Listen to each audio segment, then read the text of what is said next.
200 acre வச்சிருக்க செல்வ சீமான்களான Prakash silks நிறுவனத்துக்கு சதுர அடியில் பரந்தூர் விமான நிலையத்திற்கு இழப்பீடு வழங்க 2020 திட்டம் போட்டு முடிச்சிட்டாங்க.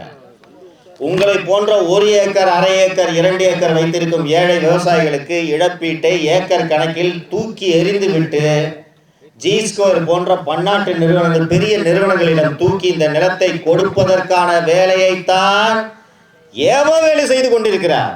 நான் இதை தமிழக முதல்வர் செய்கிறார் என்று நான் சொல்ல மாட்டேன். அவருக்கு எதுவும் தெரியாது.